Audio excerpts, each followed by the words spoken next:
नमस्कार दोस्तों, अगले 48 घंटे ईरान के लिए खतरे की घंटी बनी हुई है। अमेरिका ने 48 घंटे का अल्टीमेटम दे दिया है।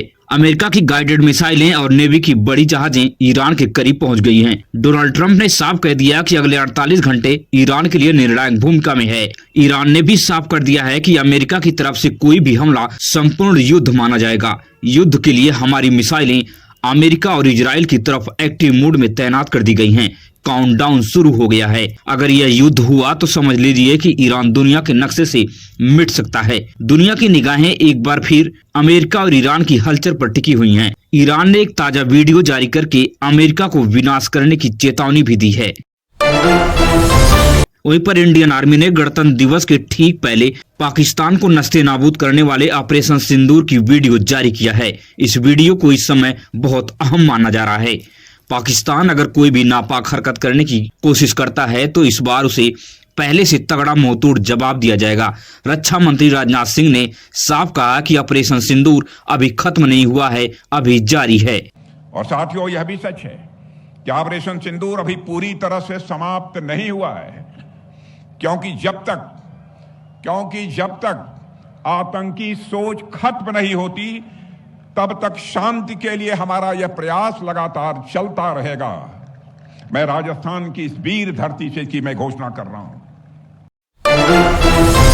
वहीं अमेरिका ने भारत से 25% एक्स्ट्रा टैरिफ हटाने का मन बना लिया है। अमेरिका का मानना है कि भारत रूस से तेल खरीदना लगभग बंद कर दिया है, मगर अमेरिका भारत के सामने इतना लाचार क्यों नजर आ रहा है? अब सबसे बड़ा सवाल यह खड़ा हो रहा है कि क्या अमेरिका अपने हिसाब से भारत को चलाएगा, जब चाहेगा जिस तरह से वह करने को मजबूर कर देगा? इसका कोई ठोस रणनीति निकालना होगा प्रधानमंत्री को, नहीं तो पूरी दुनिया में भारत की बदनामी इस कदर हो रही है जिसका किसी को अंदाजा भी नहीं है। वहीं उत्तर प्रदेश के मुख्यमंत्री इस वक्त चक्रव्यूह में फंस गए हैं। योगी आदित्यनाथ ने जिस शंकराचार्य को साधने की कोशिश कर रहे थे, ऐसा लग रहा है कि योगी आदित्यनाथ के मुख्यमंत्री की कुर्सी इस समय खतरे में पड़ गई है। शंकराचार्य ने डिप्टी सीएम केशव प्रसाद मौर्य को मुख्यमंत्री होने का एहसास दिलाया है। केशव प्रसाद मौर्य ने जो बयान दिया है यह बिल्कुल साधे नेता का बयान है। इस प्रकार का मुख्यमंत्री उत्तर प्रदेश का होना चाहिए, जिसे लेकर उत्तर प्रदेश बीजेपी में पूरी तरह से हलचल तेज हो गई है। क्या शंकराचार्य जी नहीं, पूज्य शंकराचार्य जी के चरणों में प्रणाम है। वो बढ़िया स्नान करें, उनसे प्रार्थना है और यह विषय का समापन करें, ऐसे आग्रह है। वही पूरे देश के साधु संत लगभग योगी आदित्यनाथ के खिलाफ हो गए हैं। बेटा अकबर कहते हैं, हम तो औरंगजेब कहते हैं। शंकराचार्य का साफ कहना है कि योगी आदित्यनाथ पूरी पावर में होने के बावजूद भी उत्तर प्रदेश में गौहत्या बंद नहीं करा पाए हैं। शंकराचार्य और मुक्तेश्वरानंद ने रामभद्राचार्य पर भी बड़ा हमला बोला है। शंकराचार्य ने कहा कि रामभद्राचार्य अंधे हैं, शास्त्र के मुताबिक वह संन्यास धारण नहीं कर सकते हैं। अच्छा, रामभद्राचार्य कौन अच्छा किए हैं दंड लेकर के?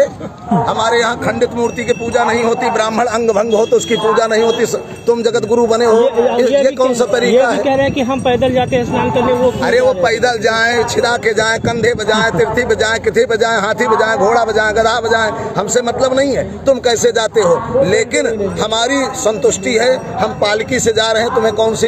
अरे आकर के भी तो कह सकते थे कि स्वामी जी मैं क्षमा चाहता हूँ, आप इसका त्याग कर दीजिए और हमारे साथ आप पैदल चलिए, हम आपको सम्मान स्नान करा के वापस लाएंगे। लेकिन वहाँ धक्का मारेंगे, वहाँ पर अरे ठीक है हम मानते हैं के द्वारा, इन मुगलों के द्वारा जो हिंदू हिंदू कहकर के सत्ता में आए हुए हैं, गुस्सा नहीं हो गया? हमारी माँ की हत्या बंद हो, हमारी यही मांग है और कोई दूसरी मांग नहीं है। काले अंग्रेजों के द्वारा, इन मुगलों के द्वारा। वहीं पर सोना चांदी ने आज सारे रिकॉर्ड को तोड़ दिया है। चांदी आज प्रति केजी 1,40,000 रुपए को भी पार कर चुकी है और सोना प्रति तोला 1,59,000 रुपए को भी पार कर चुका है। गरीब और मिडिल क्लास के पहुंच से बाहर होता जा रहा है सोना और चांदी। वहीं अखिलेश यादव ने नोएडा की घटना पर योगी आदित्यनाथ पर बड़ा हमला बोला है। अखिलेश यादव ने साफ कहा है कि प्रशासन अगर सख्ती दिखाया होता तो युवराज मेहता की जान नहीं जाती। अखिलेश यादव ने योगी आदित्यनाथ को साफ कहा है कि योगी आदित्यनाथ में इतनी हिम्मत नहीं है कि वहां की वह बड़े अधिकारी मतलब डीएम को वहां से हटा सकें, मगर छोटे मोटे अधिकारियों, पुलिस जैसे लोगों को सस्पेंड किया जा रहा है। लेकिन जो लोग असल में जिम्मेदार हैं उनके ऊपर योगी आदित्यनाथ कोई भी एक्शन लेने से साफ साफ बचते नजर आ रहे हैं। अब क्या करे, सीईओ हटा दो नोएडा को। अरे सीईओ नोएडा इसलिए हटाया, वो कुछ काम नहीं कर रहा होगा इनका मन का। हटाना था, पुलिस हटानी थी, जिसकी जिम्मेदारी सबसे पहले थी। पुलिस कैसे हटा लोगे आप?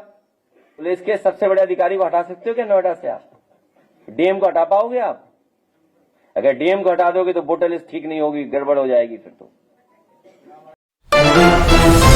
वहीं सोशल मीडिया में एक वीडियो बहुत तेजी से वायरल हो रही है, जिसमें असदुद्दीन ओवैसी कांग्रेस को खरी खोटी सुनाते नजर आ रहे हैं। कांग्रेस को अपने जूते की नोक पर रखने की बात कर रहे हैं। इस वीडियो को देखकर मुस्लिम समुदाय पूरी तरह से खुशी से झूम रहा है। उन्हें लग रहा है कि ओवैसी में पीएम मटेरियल मिल गया है, अब ओवैसी ही मुस्लिम को आगे ले जा सकते हैं। इस प्रकार की बात सोशल मीडिया में धड़ल्ले से कही जा रही है। कांग्रेस पार्टी, अगर तुम ये समझते हो कि असदुद्दीन ओवैसी के आने से फिरका परस्ती बढ़ती है तो बाहर में जाए तुम्हारी फिरका परस्ती।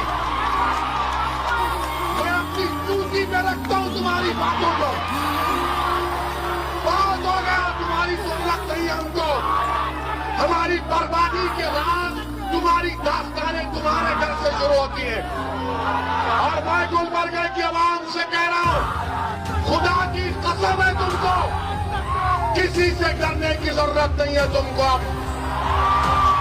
लेकिन सबसे बड़ा सवाल यह है कि अगर मुस्लिम वोट बैंक से कांग्रेस, समाजवादी पार्टी, आरजेडी अगर सरकार बना सकती थी तो क्यों आज इतनी सालों से सेंटर से लेकर राज्य में विपक्ष में बैठी हुई है? सबसे बड़ी बात तो अब निकल के यही आ रही है कि मुस्लिम समुदाय की वजह से ये सब पार्टी सरकार नहीं बना सकती हैं। इन्हें कोई न कोई अलग रणनीति अपनाना ही होगा।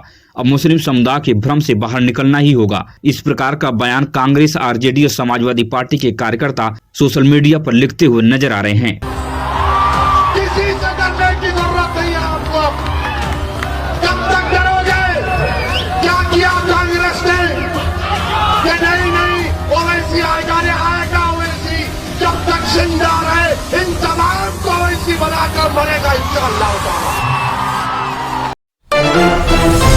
वहीं पर सबसे बड़ी खबर सामने आ रही कि ईरान अमेरिका तनाव के बीच रूस के राष्ट्रपति व्लादिमीर पुतिन ने नॉर्थ के कोरिया तानाशाह किम जोंग से मिलने पहुंच गए हैं। ईरान और अमेरिका के बीच युद्ध जैसे हालात बने हुए हैं और इस बीच में व्लादिमीर पुतिन और किम जोंग की मुलाकात अहम मानी जा रही है। इस तस्वीर को देखकर अमेरिका की सांसें दबी हुई हैं, क्योंकि रशिया और नॉर्थ कोरिया सीधे तौर पर ईरान का समर्थन करते हुए नजर आ रहे हैं। दुनिया अमेरिका के हमले से चिंतित है, मगर अमेरिका की टेंशन व्लादिमीर पुतिन और किम जोंग की मुलाकात बढ़ा दी है। नॉर्थ कोरिया का तानाशाह किम जोंग अमेरिका से तनिक भी नहीं डरता है।